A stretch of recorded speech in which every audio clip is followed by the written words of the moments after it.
following is a presentation of Learfield IMG College.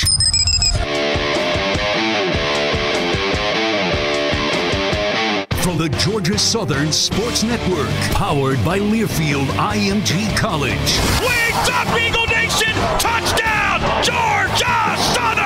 This is Inside Eagle Nation, your all-access look into Eagle athletics. Taking a look through all the other action in Georgia Southern athletics this past week, a lot of road action, a lot of teams hitting the old I-16 out of town. Getting on the steel horse and taking us to parts north, south, west, wherever. Can't really go too much farther east. Now let's return to the Learfield IMG College studios. Here are your hosts, Colin Lacy and Danny Reed. That's a fact, Jack.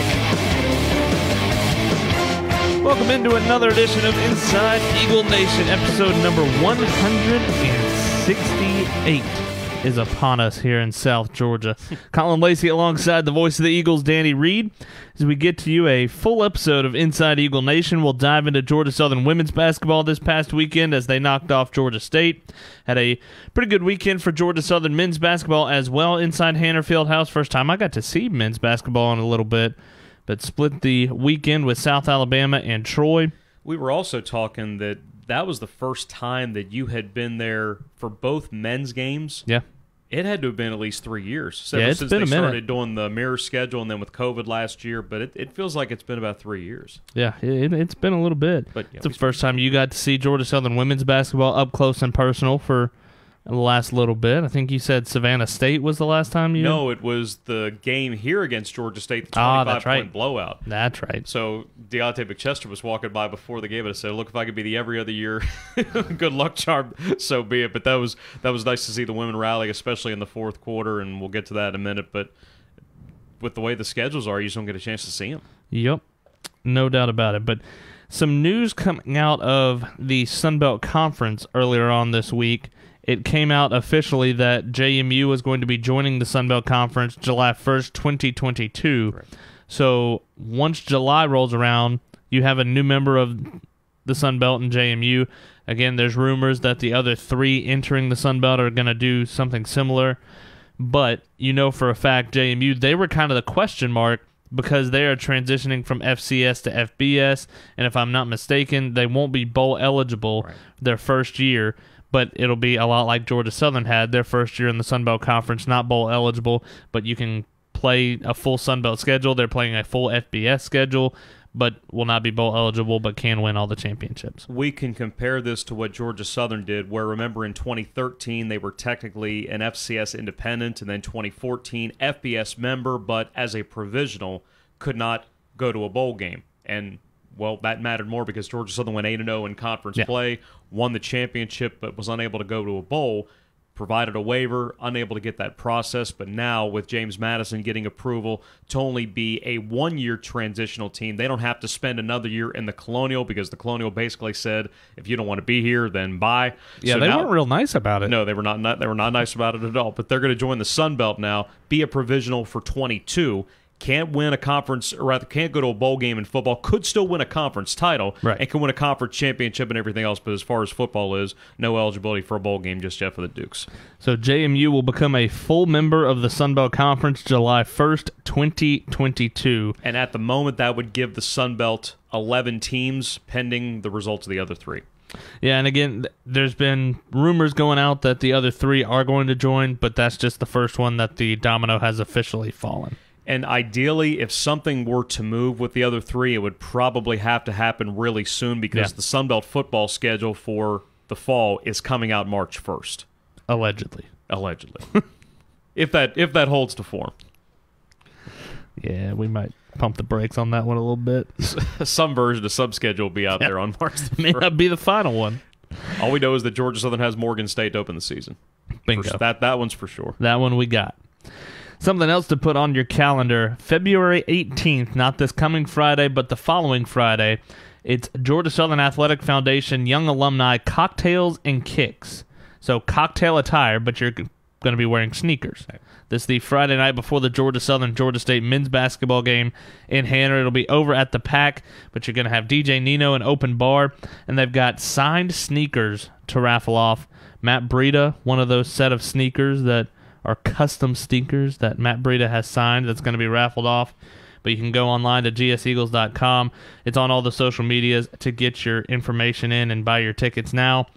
A really cool event, and this is the first time that Georgia Southern Athletic Foundation is going to be doing it. And I think it's really cool focusing on the young alumni, so under 31, 30 and younger, you're eligible for this.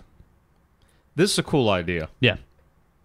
Yeah, and Stephanie Roberts has done a fantastic job putting it on along with the rest of the Athletic Foundation staff over there. But we're going to talk to Stephanie coming up next week as she will lead us right into that Friday. And there will be a lot to get into next week. We'll be able to recap Georgia Southern softball, which begins this weekend in Statesboro. A couple matchups against Binghamton coming up on Friday and Saturday as part of the season opening showcase. And then with next week, you've also got the start of baseball season. So that will crowd our podcast, but that's one we're extremely happy to be able to be crowded about.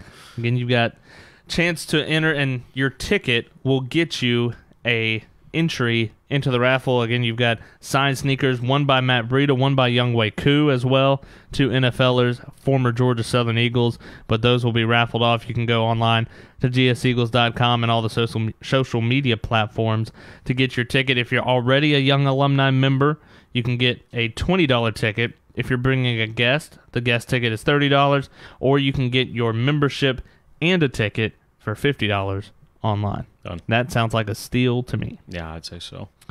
But diving into this week in Georgia Southern athletics, Georgia Southern men's golf wrapping up the Thomas Sharkey individual today. Played 36 holes yesterday in what is probably the worst weather for golf. Cold, rainy, soggy. I don't know that you could get a whole lot worse than that, but they muscled through with 36 yesterday. Let's go over at St. Andrews, but we're not going to go to St. Andrews or Turnberry. Or yeah, I don't think that's going to happen. We're not going to go over there. But a really good event for Georgia Southern as Mason Williams shot a tournament low 66 in the final round to win the Thomas Sharkey individual collegiate. Won it by 8 strokes over at the Georgia Southern University golf course. Really good to see Mason Williams coming back after he didn't play in the fall because of an injury. Coming back, winning his first, and this isn't it's called the individual collegiate. It's only individuals. You don't have a team that comes up and wins. But Georgia Southern represented well. Mason Williams, again, taking the top spot. You had 2 Eagles tied for 7th. Hogan Ingram tied for 12th as well, along with a couple of others in the rest of the pack. But really good start to the men's golf season for Georgia Southern men's golf and our Carter Collins portion of the set. He had said that Mason had not participated since last May because of the wrist injury during the fall, but to come out in less than good weather conditions and shoot a 66. Yeah, I can't imagine the cold and rain is good for a wrist. I mean, I'm no doctor, but which I know surprises a lot of people. But men's golf will head to Gainesville for the Gator Invitational this coming Saturday and Sunday at the Mark Bostic Golf Course down in Gainesville. Georgia Southern women's tennis fell to UCF. They were ranked number 18 in the country on Saturday, 7-0. They've got a busy week coming up this week. They return to the Wallace Tennis Center for 3 matches. Wednesday, 1:30 the first serve against College of Charleston. Charleston Southern will be in Statesboro on Saturday for an 11 a.m. first serve, and then 1 p.m. on Sunday to take on South Carolina State. So trying to take the Palmetto State by storm as they're coming to Statesboro this week. Again, Wednesday, Saturday, and Sunday over at the Wallace Tennis Center for Georgia Southern women's tennis. Men's tennis defeated Gardner-Webb 4-3 on Saturday. First Division I head coaching win for Jeremy Bayon. So congratulations to Jeremy. They will host the College of Charleston on Thursday, 1 p.m. the first serve at the Wallace Tennis Center. And then they get into a busy weekend. They head to Conway, South Carolina to face UNCG on Saturday, and then turn around and start Sunbelt Conference play against Coastal coming up on Sunday. Both of those, again, going to be in Conway. Georgia Southern Rifle will be back in action this weekend at home on Saturday against Wofford, 8 a.m. the first shot, and then they will head to Dahlonega to take on number 17 North Georgia and Wofford on Sunday up in North Georgia. But we talked about it. Georgia Southern softball getting things going with the Bash in the Borough after the all Sunbelt teams coming out this week. Faith Shirley named the preseason All-Sunbelt Conference squad. Last year, the first baseman with a .304 average, 13 doubles and 9 long balls with 25 RBIs, and is a big part of what Georgia Southern is going to be in 2021. It seems like it's going to be a younger team under first-year head coach Sharon Perkins and staff, but the idea that a lot of freshmen become sophomores is going to be important. I think about what Rifle just had to go through. But if the development is there from freshman to sophomore, this is a team that can absolutely threaten the top half of the conference. Now, I'm not coming out and saying that they're going to be in the bottom half, but that's where they're predicted just because Shirley is about the only known commodity offensively that you can be sure of. Then you got some work to do in the pitching staff as well, but I would think that having 5 at home this weekend would get them off in the best possible start. And we talk about it. This is a Sunbelt conference that is one of the best conferences for college softball. You had 4 teams in postseason play last year. Yeah, you don't see that in especially a group of 5 conference, but softball may be one of the best sports that the Sun Belt has, and it only gets better with the addition of JMU, who was in the College World Series last year. Louisiana is a perennial power. Texas State has been really good for a number of years. Troy won the tournament last year. Yep. South Alabama has been better than solid for a good stretch. If Georgia can crack that quartet, then just think with JMU, that you've got a potential for maybe 3 or 4 straight weekends where this is going to be really challenging, but you're going to find out exactly what kind of team you have if you can go in and get some victories. I know we talked about the schedule a little bit earlier, but a lot of those teams that played in the postseason out of the Sun Belt Conference are coming to Eagle Field this year. You've got Louisiana at home, follow that up with a visit from Troy. Coastal Carolina comes to Eagle Field. Texas State comes to Eagle Field. You do have to go to South Alabama. But you talk about the 3 of the 4 teams that were in Sunbelt play and postseason play last year are coming to your home field. I'm excited to see them get started. I'm also excited for Coach Perkins to get back into it after a really successful stint at Tech. Going to get started this weekend. It starts on Friday with a 4-team tournament between Binghamton, Radford, and East Tennessee. Started on Friday at 4 o'clock for Binghamton. All of these will be on ESPN Plus or ESPN3. Saturday against Binghamton, a 12:30 first pitch, along with a 3 o'clock first pitch in the second game of the doubleheader for Georgia Southern softball against Radford. And then on Sunday, get it started early, 11:30 a.m. against East Tennessee, and then Radford coming up at 2 o'clock to round out the Bash in the Borough tournament for Georgia Southern softball. Really excited to see what Coach Perkins and the staff have going. I guess you'll be out of town, so you won't be able to head out there. I will. Darn road trip. I'll have it on stat broadcast. I'll have to get out on Friday and Sunday. See, a lot of softball this weekend. This men's basketball trip, we'll get to it more, but I'm going to see the mountains where I'm betting there's going to be some form of snow up in Boone. No. There always is. I'm no. really going out on a limb. With Coastal, it could be nice, but when it's cold there, it feels colder because you don't expect it. No, this may be the most geographically diverse trip in all of probably college sports, really, because you go from the beach to the mountains. Like everybody always asks, are you a beach person or a mountain person? Well, you get both in this trip. You don't get much of a choice. No, either. You don't have a whole lot of choice at all. Would you rather start at the beach and go to the mountains, or start in the mountains and go to the beach like you are this weekend? This is only the second time we've done it this way since we've gone to this travel partner, because usually it's almost an automatic that's Coastal then app. Right. Lengthwise and weather-wise, I'm happier to be ending in Coastal.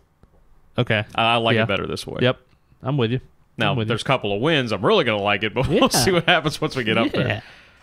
We'll dive into the Georgia Southern men's basketball a little bit later on. Had a really good event this past Friday with the Evening with the All-Stars, kind of kicking off the Georgia Southern baseball season. You had 4 inductees to the Mason Clements Wall of Fame for Georgia Southern baseball. James Payne, who brought the house down with his speech. Mike Tiddick, Griffin Benedict, along with Sam Howard, all getting inducted into the Baseball Hall of Fame. So really good to see those 4 people, and I think we talked about it last week. As good as they were on the field, or Tiddick's case in the dugout, I guess, they're that good of people off the field as well. And it represents 4 different parts of Coach Hennon's tenure. Coming up on year 23 here. next Friday up in Knoxville. But James Payne was there in the early part, became the everyday center fielder, had an outstanding senior season in 2005. Move on to Griffin Benedict, who still is known as one of the toughest players to ever play here. He, of course, had the 2-homer inning against East Carolina back in 2009. Got a chance to catch it with his dad, Bruce, the former Brave, and the former referee, who, he reminded us that he called the Sunbelt Championship game against Georgia State in 2015 That's a in good New Orleans. story. I don't know we can tell. We'll have to... We'll wait till he retires. And then the overlap with Coach Tiddick being the recruiting coordinator and hitting coach for 13 years. He still lives in town working for the Blue Jays. And then with Sam Howard, you're never going to forget what he did in Tallahassee in 2014 with that shutout against Florida State in the regionals. Really good to see those guys coming back to town, or in Tiddick's case, just coming over to the Pack. I'll be over in a few minutes. I'll be there. Got to swap a lot of stories, and then you get to hear from Sid Bream, which I was really proud of you. I really was. And we talked about it when we did it. You took a picture with Sid Bream. I did. I still say you should have gotten a mask and had him laying on the ground sliding into you. I think that would be fantastic. All right. I had to introduce the clip once. Right. Didn't watch it. No. So go and sit down. So, of course, they're going to play it again. Of course, they're going to play it. You got to say, play it again, Sid. Of course, no, he's got to play to it. No. Of course, we're going to watch it again. Of course, we're going to watch it again. I'm just glad, and Haley did a really, really good job with all the videos, the intro video coming out to start off the night. But I was really glad she got the call of Skip Carey. For Braves fans, that's the only one that that's the only one that should exist. Right. But I digress. If I can find the Pirates call from that, we were talking about that the other day when I've only heard it once when I was kind of jabbing you about it, which. Go figure. I've never thought to listen to the Pirates call, but that would be fantastic. It's the equivalent of Eli Gold's call of the kick six. Which I don't know that I've heard that. I've heard that once. Huh. The best story of if you're ever just bored on YouTube one day, there's a documentary that I think CBS did of Vern Lundquist, that he talks about the kick six as he was on the call for CBS. Everybody knows the Rod Bramblett call, but Vern Lundquist call, one of the first things he says is no flags. He said, I said it, I was confident about it, and then boy, I was praying there weren't any flags. Oh man. Anyway, back on track. Focus. But really good event. The evening with the All-Stars. A huge shout-out goes to Coach Hennon and his wife Kim for helping put that on. Eric Reisner and his wife Anna helping out with that. The entire baseball staff. Kim Beck, Alan's wife, doing a really good job of putting that on, and something that is not easy. And I think Tiddick said it best. I've been here and I've set up a lot of these, and it's a lot easier just to show up. I think we got the final count at 344 people, which I believe is the biggest crowd that they've had. That place was packed. When Sid Bream was talking, I felt like that all 688 eyes in that room were on him. Oh, yeah. No doubt. He had that room quiet. Well, after everybody watched the highlight again. But once he started talking about his main points, that room was quiet, locked in on his every word, and I thought he did a really, really good job. Yeah, no doubt. Really appreciate Sid coming down. He then went, I think, to talk to Benedictine's baseball program the next day, so kind of a 2-for-1, as it was a little bit iffy getting him out of Pittsburgh there for a minute. A double play? How about that? We had one of those on Saturday. Thank you, Dolan. Yeah.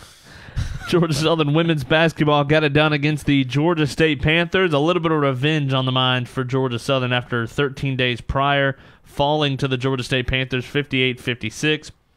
It would be a 71-61 victory for the Eagles over the Panthers, and Georgia State came out, and it was a one-possession game for the majority of the first quarter. The second quarter, Georgia State really got hot, outscored Georgia Southern by 10.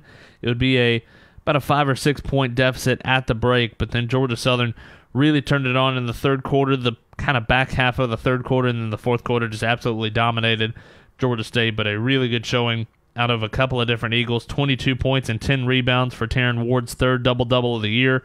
17 points for Janiah Lovehill, who we don't talk about a whole lot in the scoring column, but she is somebody that has taken a huge step in the progression of her career this season. They call her the brain for a reason, because she runs that offense for Georgia Southern. Also had 10 rebounds for Taya Gibson, who she is somebody that is quietly could slide into a all-conference selection. You don't have a whole lot of people that are focusing on Taya Gibson, but she is somebody that plays so hard, transferring in from Columbus State before last year. She had to sit out all of last year because of transfer rules, and there was a lot of things going on with that. But got, I think it was 700 and, well, I guess I... Just look at it. Yeah, just look at it. Look on your paper. Duh. But 708 days between college games that she had to sit out and essentially just sit and watch. Number one, it was pretty clear early on that Taran Ward was the best player on the floor. Yeah. She was hot for the first couple of possessions and then got hot in that second half. The couple of threes that she made about blew the lid off Hanner. Janiah Lovehill made not only some mid-range jump shots, but I think about the twisting layup that she made in the fourth quarter where she fell down. Somehow the ball ended up going through the net. And then with Gibson, she had to fight through foul trouble, but she made a couple of timely baskets during that first half. I think Georgia State had stretched it out to 9 points. But Gibson was that presence on the inside when Lydia Freeman wasn't in the game. She added a couple of valuable buckets, then some rebounds down the stretch. You think about the combined nearly 40 points from Taran and Janiah, but you don't get the boards, you don't get a chance to put up those kind of numbers and make the run that you did. No, so a really good win for Georgia Southern women's basketball as they improved to 13-7 overall, back to 500 in conference play at 4-4. They now sit in 7th in the Sunbelt Conference standings. UT Arlington has overtaken the top spot after App State fell to UT Arlington on Sunday. We'll get into that a little bit more. So that's turning out to be a pretty good victory. Yeah. For tiebreaker purposes. No doubt. So Georgia Southern defeating UT Arlington a couple of weeks ago. They are 8-2 on the season in conference play, 14-5 overall. One of the two losses in Sunbelt play came to Georgia Southern. App State has fallen down to 3rd, and that's the next test for this Georgia Southern women's basketball team as they will head to Hanner Fieldhouse once again. The final stretch of this 5-game home stretch. You've had 3 weeks at home. It's been fantastic. I've loved it. I can tell you're giddy. But App State on Thursday night, it'll be 90s night, also student appreciation game. Thursday, 6 p.m. against the Mountaineers. Didn't get to see the Mountaineers because the time supposed to be going to the mountain, it was very snowy, and we were not looking forward to driving up the mountain. And App State ended up having COVID issues, and so had to cancel that one. But App State has turned out to be one of the big surprises in this league. Nobody really thought, after the departure of Lainey Gosnell that really carried that team last year, nobody thought Appalachian State was going to be all that much. They picked them 6th in the preseason poll, but they've jumped out to a really hot start after missing 3 games in Sunbelt Conference play because of COVID issues. 11-9 overall, 5-2 in conference play. They were 5-1 on a 5-game winning streak until this past Sunday. They were supposed to play UT Arlington on Saturday. Because of weather in Arlington, that one had to be pushed to yesterday afternoon, but Arlington got the best, 88-79. It was a much closer game than that, but because of free throws at the end, UT Arlington able to stretch it out a little bit. But App State, you've got a number of different players really making contributions. In years past, the problem that App State has had, it's been one person. You shut that person down, and you're good. Last year was Lainey Gosnell. In years past, you've had a couple of different players, but leading the way, a transfer in for the Mountaineers. But Alexia Alish, 13 points, 9 rebounds. She was averaging a double-double for much of the season until this past game where she had just a couple of rebounds against UTA. But you've got Michaela Porter has really stepped up in her super senior year, averaging almost 13 a game. 10 a game for Emily Carver, who is a freshman out of Asheville. She has really burst on the scene and kind of taken the Sunbelt by storm, has started the last 8. And then Janae Sanders, we'll wait and see what her status is. She gets hurt against UT Arlington yesterday afternoon, so we will see what that looks like coming up this weekend. But she averaging 11 a game. It's an App State team that Angel Elderkin always laughs that her offense doesn't make sense. that she likes free throws, she likes layups, and she likes threes. That's what she says. Well, you're either going to make a three, you're going to make a layup, or you're going to get fouled on the layup, and you're going to the line. So it's an App State offense, and you've been seeing it a little bit the last few years, but really getting to implement it this year with a couple of really good shooters for App State, but like to get out and run in transition. If they can't get transition, they want to be able to get a three. If not, you're going to see them drive to the basket trying to get to the free throw line. And I know that sounds like every basketball team, but you really see the progression and almost like a QB read. Okay, transition, no. Three, no. Drive to the basket. All I know is that any team that has Angel Elderkin as the head coach is going to be in the game. Unreal. I absolutely love Angel Elderkin. If you haven't heard about her story, where have you been? But somebody that has battled cancer, never missed a game when she was battling cancer, is a cancer survivor, is doing fantastic now in her treatments, but is one of the most inspirational people I think we have ever come in contact with. The one story I will always remember when I hear her name is a couple of years ago when Little Rock head coach Joe Foley won Coach of the Year, which he could be Coach of the Year almost every year. He could rotate between her and Shanda Rigby of Troy. It's just the way that it is right now. Giving his Coach of the Year award to Angel Elderkin. Yeah. That has always stuck with me. Yeah. We were down in New Orleans back when it was at Lakefront Arena, and it just so happened that it was Little Rock playing App State in that first game. They presented Coach Foley with the Coach of the Year award, and he said, no, points to Angel, tells her to come on out, gives it to her, and a really special moment. And that's the reason we go to games that Georgia Southern isn't in, to see, not necessarily to see stuff like that. We're just trying to find something to do at that point. But those are the things that you stick with you. It's not a Georgia Southern memory, but it's one of those that you will never forget. Well, as we're having conversations like this about other teams are having conversations like this about Georgia Southern in some ways. Yeah. Did they have a moment that happened at Hanner Fieldhouse, at J.I. Clemens Stadium, at Allen E. Paulson Stadium, over at Eagle Field? Did they?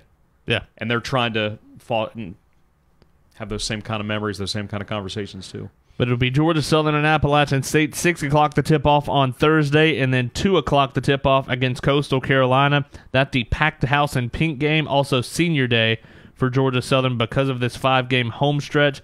You will have the final 2 weekends of the regular season on the road to the Alabamas next week, and then the following week to wrap up the regular season against the Louisiana schools. So Senior Day and Pack the House in Pink against a Coastal Carolina team that out of the gate looked pretty good, but has really fallen here the last few weeks on a 4-game losing stretch. They're now 2-6 in conference play, 12-7 overall the record for the Chanticleers, but they will be at Hanner, 2 o'clock the tip-off on Saturday. We hear all the time that basketball games are a series of runs. Well, basketball schedules are a series of runs. No doubt. Look, we get with football 12, sometimes 13 games. There's not a whole lot of up and down. You kind of are what you are. But then as you go about the athletic calendar, more and more games get added. You're playing 30 games. You're going to have a chance to win a few in a row, but you're also going to lose a few in a row. And then with baseball, it seems like you could have 2 different streaks in the same week when you've got five different games to play. But in the instance of Coastal, we know how much better they are. We know how well coached they are. But we also know that them and Georgia Southern, not a whole lot of familiarity, no matchups last year, and just the one this year up in Conway, which was a narrow victory for the Chants. Dive into Georgia Southern men's basketball. It was a fun week inside Hanner Fieldhouse. It started off on Thursday with a 58-57 victory over the South Alabama Jaguars. That was fun. That was a lot of fun. After a game that I wish I got to experience in Louisiana the week prior, I feel like I got the second helping on Thursday. You got here's what's left over. Yeah, I got the leftovers. I got that cold turkey that you heat up and put in a sandwich. That'd be right there. That sounds pretty good. But you had 2 Eagles in double figures, 10 points each for Cam Bryant and Getty Uzapaitis, but Caden Archie is the one that really stole the show, that put the Eagles ahead at that 58-57 mark, and then he's the one that almost knocked the sound system down with a long pass to the rafters. But it's something you and I talked about during the game. Charles Manning is the guy that came in, second highest scorer in the Sunbelt, but he was a non-factor, or if he was a factor, it was when he was on the bench, South Alabama was doing better. when he was in the game in the first half, he got those 2 fouls, about 11 and a half minutes. They were 3 of 14 from the field. He goes out. It doesn't get a ton better right away because Georgia Southern was in the middle of its best half of basketball, maybe since Brian Berg got here. Yeah. And I'd rival that with the first half of the Appalachian State game in the first part of that split homestand last February before Senior Day. But to lead that team that talented by 15 points, it just seemed that everything that Georgia Southern was doing was clicking. They were up 15-3 at one point, and I'm sitting there thinking, okay, this South team has a lot of dudes on it. Whether or not Manning comes back, I don't know if it mattered because of how well that they were playing without him. Yeah. You knew they were going to make a run in the second half, which they did. They took the lead with under a minute to play, but then, as you mentioned with Caden Archie, the game-winning banker with 19 seconds left. Then he helps McCadden forcing the jump ball, and then a really nice pass down the near sideline to Cam Bryant to finish up the final second and a half. Which, how Cam caught the pass, turned and got the basketball even in the same zip code of the bucket was pretty impressive. But he did, horn sounded, and it was well with your soul. And to be able to snap a 2-game home skid. And we don't talk very much about Georgia Southern losing at Hannard because they don't, especially in conference play where they've been one of the best home teams in league play since joining the conference in 2014. But to take down a team that talented, especially after a loss the first time in Mobile, that was the 3-game winning streak, and it represented a chance to get back to 500 against Troy on Saturday. But as we found out, that was going to be a much different kind of game because Troy plays very similar to what Georgia Southern does. It was a 58-57 victory for Georgia Southern against South Alabama on Thursday. They turned their attention to the Scott Cross-led Troy Trojans. Still getting used to that, by the way. Yeah, I'm still not used to it either. Not quite there yet. Every time I see him in that Troy pullover with the T on the left chest, it's almost like the first time you see a coach introduced and you see the picture, but somebody photoshopped it to put the new logo on it. That's what it looks like to me. That Troy logo looks too new. Well, I got to think, okay, how did your flight get so rerouted from Dallas? Oh, wait a minute, you're not in Arlington anymore. I'm still trying to program myself that you are the head coach of Troy. But Troy picked up a 61-52 victory over Georgia Southern. And this is one, you and I were talking about it with Barry and Jerry after the game, that this may be the best team in the league. It's not the most talented team in the league. We talked about it with Barry prior to the matchup on Monday of last week. It's not the most talented team, but it is the hardest fighting team that I've seen in the Sunbelt in a while. And they've been that way under Scott Cross the first 2 years, but they either couldn't shoot it well enough from 3, they gave up too many transition buckets, they didn't rebound. There was always something that was holding them back. They were very young, trying to make the transition from Phil Cunningham's style to Scott Cross's style, but now they've got guys that can shoot, and make no mistake, it's not as if they're ripping nets. They're only about 32% from 3, which isn't that great. But Kiefer Punter's been playing really well lately. Desmond Williams has been struggling, but gave Troy a couple of threes. Cody Dean, who goes by Duke Dean, he's been dealing with an injury, but he gave them the go-ahead 3 in the second half after Georgia Southern came back from 13 down in that first half. But what makes this Troy team stand out without question is the presences they've got inside with Effie Odigi. Yeah. Because for the first time in probably 5 years, they've got somebody that they can legit throw the ball to, and they try to get the ball to and through him every single possession. And he's somebody that we talked about on the broadcast. Somebody with that size in the Sunbelt usually has a butt. They are big, but blank.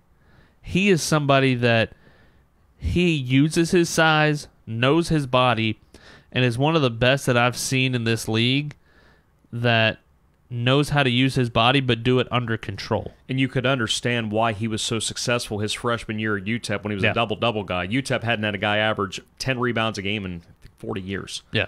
Next 2 years, he faded a little bit because UTEP found a guy named Bryson Williams who ended up being first-team Conference USA, one of the top players in the minors program history. So Odigi ends up going with Scott Cross, who was at TCU for a year. Familiarity, of course, with being a UT Arlington as well. He goes with him to Troy. He and Caden Archie were teammates at UTEP for that one season before Archie ended up making his way to Statesboro, so there was an idea of what they might see from him in the low post. Even if he wasn't scoring, which in the second half he only had 2 of his 12 points, but it was all about flocking to him, getting that attention, because somebody's going to be open, whether it's around that key or cutting to the basket. And as well as Georgia Southern played coming out of the gate in the second half, they were up 16-2 in the second half and erased that deficit, but they only had the one lead. And as Troy distanced it back out, Georgia Southern could not make enough twos, which is way against where they usually are. But the way that Troy built its defense, said this during the game, Georgia Southern thought that they were getting the shots they wanted. In reality, it was the shot that Troy wanted them to take. Yeah. And that's why the Eagles couldn't get enough of them. Ended up being a 61-52 victory for Troy as they sweep the Peach State swing that they had never done. Yep. When Jerry Miller looks at you and says, I can never remember doing this, that means they've never done it.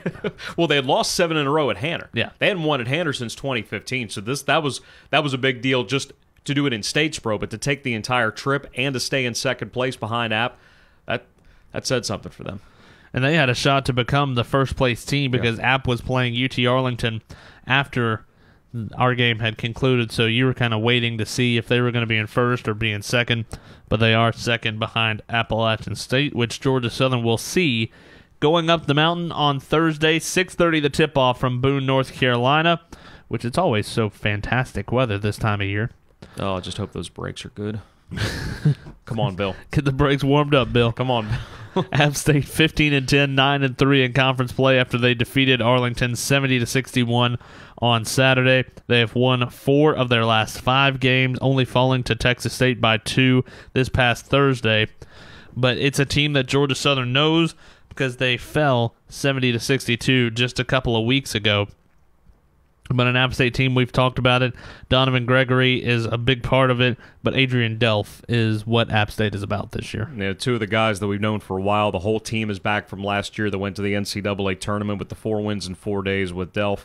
So impressed by him for a guy that his first 3 years was just way too streaky. He was always capable of performing this way, but he is doing it every game, and he's playing about every minute of every game. I think there's only 13 people in the country that are playing more minutes Good grief. than Adrian Delph this year per game. He's scoring 17 a contest, 20 in league play. He had 5 threes at Hanner last year. He had 22 the first time these two got together. Somebody that is so skilled, so athletic, and he's also become a really good defender. You kind of ignore the fact that Justin Forrest is coming off the bench now. He was somebody that was 16, 17 points a game, but had to adapt his game to the way Coach Dustin Kearns coaches. Dropped his average to about 13 points last year, was still an all-conference pick because that's how respected he is by the rest of the league. And even this year, he's only scoring 9 points per game. He's under 30% from 3. But when the game is on the line and he's in, ball's going to find his hands. Delph scoring 20, but game-ending situations, the ball was going to be in Justin Forrest's hands. Seeing them the first time, and again, top Georgia Southern in a tough road stretch where you lose both the Mountaineers and Coastal Carolina game at home, what's the biggest change you've got to see from this team going into App this week? App not shooting 53% would probably be a good That'll do it. It wasn't as if App rebounded. They just made their shots. Typically, they are a one-shot offensive rebound will get you on the second one. That's why they've got Gregory. That's why they've got Hundley. James Lewis Jr. is one of the top offensive rebounders in the league. He's actually grabbing more offensive rebounds than defensive rebounds since conference play began, and you can understand why they're first place in the league with a stat like that. But that game in Statesboro, they were making a lot of their first shots. So that's why Georgia Southern was able to maintain a large edge on the glass. They out-rebounded them 33-18. And against App, as physical as they are, that's not an easy thing to do. Georgia Southern out-rebounded Troy on Saturday. That's not an easy thing to do. It's just that App just made way too many first shots. And the 2 towards the end of the game, after the Eagles had cut that 12-point deficit down to 2, the Delph fall-away 3 from right of the key, the Almonacee baseline fall away with the shot clock expiring. It's kind of you put your palms in the air and to say, I'm right there. What else am I supposed to do when Georgia Southern's getting open looks and they just don't go in? But I thought App played really well. I thought they defended pretty well, and I could understand they were in the middle of their 6-game winning streak at that point, and I could understand how they had done what they had done, not hanging over from the championship last year. I do think that them and Troy are the 2 best teams in the league. Georgia Southern will then move on to Conway, South Carolina. You go from the snowy mountaintops to the semi-warm beaches. guess we'll roll out the towel. We got Coastal Carolina coming up on Saturday. That'll be a 2 o'clock tip-off from the HTC Center in Conway. After I tell our buddy Chris Bergen hello for me and Sam Wiederhaft. Of course. I don't know if Sam does men's basketball on E+. Well, it depends on the schedule because sometimes if Jeff McCarriger has American cornhole duties, then he needs somebody to fill in for him on the E+ side. I still think it's so funny he does American cornhole. He is the voice of nationwide cornhole. I love it. Well, a lot of it happens in Myrtle Beach. A lot of those main tournaments are in Myrtle Beach. Which I'm really upset because we never time it up right where we're there when one of those tournaments happens. No, that's pretty upset. I love you. But it was a 76-72 victory for Coastal Carolina. The first time back in Henner Fieldhouse a couple of weeks ago towards the end of January. But you get the Coastal Carolina Chanticleers now just one spot, actually tied with Georgia Southern for 8th in the league. 4 and 6 are both of those squads right now. Again, that will change because Georgia Southern and Coastal both have to play a game before they see each other. But it's a very similar Coastal team. Not a whole lot's changed in the last few weeks. They still want to get the ball to Mustafa every possession, just like Troy wants to get the ball to Odigi every possession. And for Mustafa, he's averaging about 15 and 10 right now, which among the league leaders in both categories.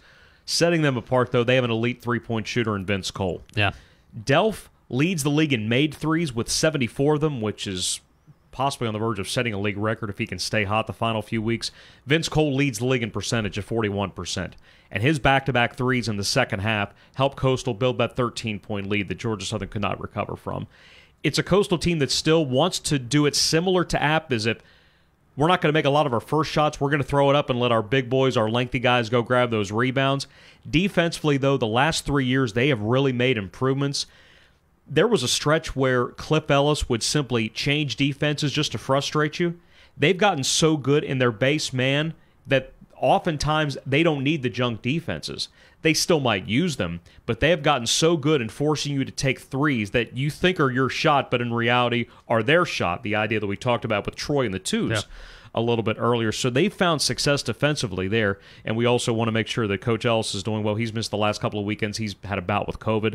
Benny Moss, his number one assistant, has taken over. He's been by his side for the last 12 years, but hopefully get a chance to see Coach Ellis this weekend up in Conway.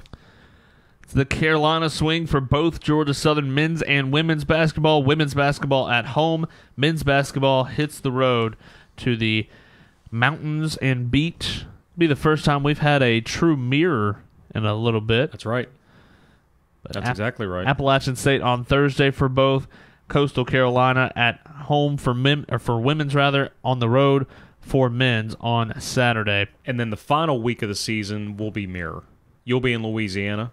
That's right. But it's flipped. Yeah. And you go Wednesday, Friday. Correct. Women are still Thursday, Saturday. Because that time slot, there's an ESPN2 game that week, so they're bumping everybody back to accommodate that, so it's going to be a Wednesday, Friday split to finish up the regular season. It also kind of works like the way that baseball's regular season end does. When you go Thursday through Saturday, you get that Sunday to kind of get things ready, travel-wise, to go to Montgomery. Everybody gets that extra day to save the pitching staff.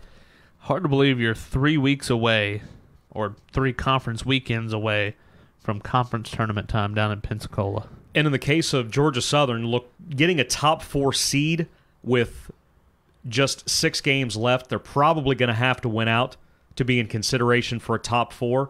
But there is a pretty stark separation between the top 4 and the rest of the league.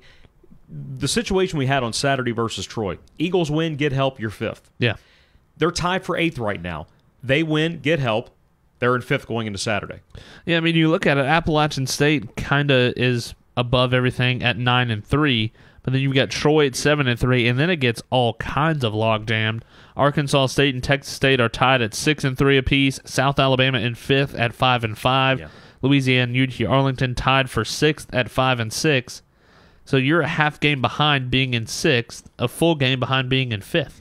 It looks like everybody is above that 80% threshold, so nobody is in danger of losing their seed. But at the same time, the teams that potentially played fewer games may benefit in terms of winning percentage. Yeah.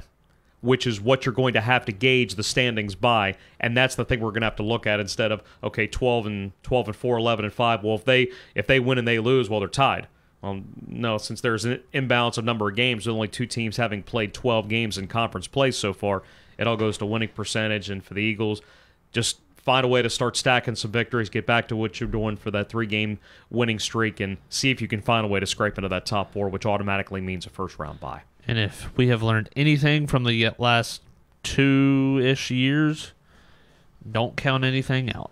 You get a couple of COVID cancellations in the last couple of weekends, and you're getting a couple of teams knocked out of those top 4s, and who knows what can happen.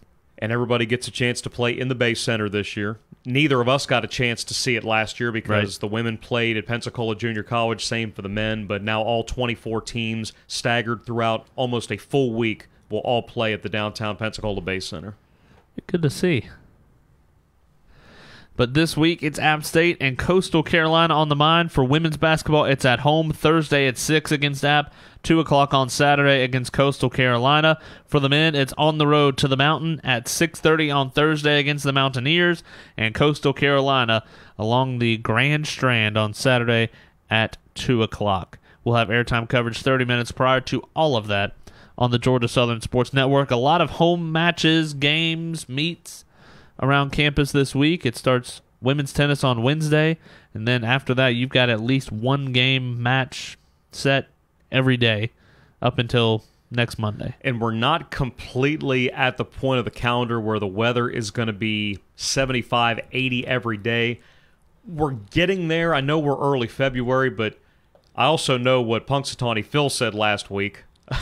What did he say? 6 more weeks of winter, unfortunately. That's a shame. Yeah, the shadows I there. never know what to think when the Punxsutawney Phil says one thing and then the one in Atlanta says something else.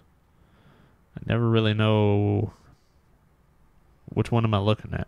It all depends on just how much cold you can tolerate, I guess. I think they match it up to where whatever Punxsutawney Phil says, the other one says the opposite. So one of them's right every year. That's what I would do. Wouldn't think a groundhog would have that much power about him. You wouldn't think, but have you seen his house? No. Oh. You talk about the Atlanta one? Yeah. Okay. Go and look at the Atlanta. I can't think. What is his name? Beauregard Lee. Got a nice house, does he? Oh, my goodness. Okay. Is it better than Uga's? It's better than mine.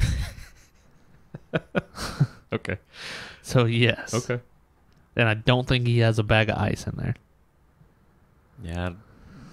Well, groundhogs wouldn't have to lay on a bag of ice. I don't know. I've never taken care of a groundhog. Well, they've got the fur to keep them warm, and I guess that makes sure they're not too... I've great. The overheating habits of groundhogs, that's where we're headed here. Huh. That's a good... Ooh. That's a good way to go down a rabbit hole, or I guess a groundhog hole. Or a tree stump. There you go. Never understood why they put them on a stump either. There's not a whole lot of surface area to see a shadow. Maybe that's the point.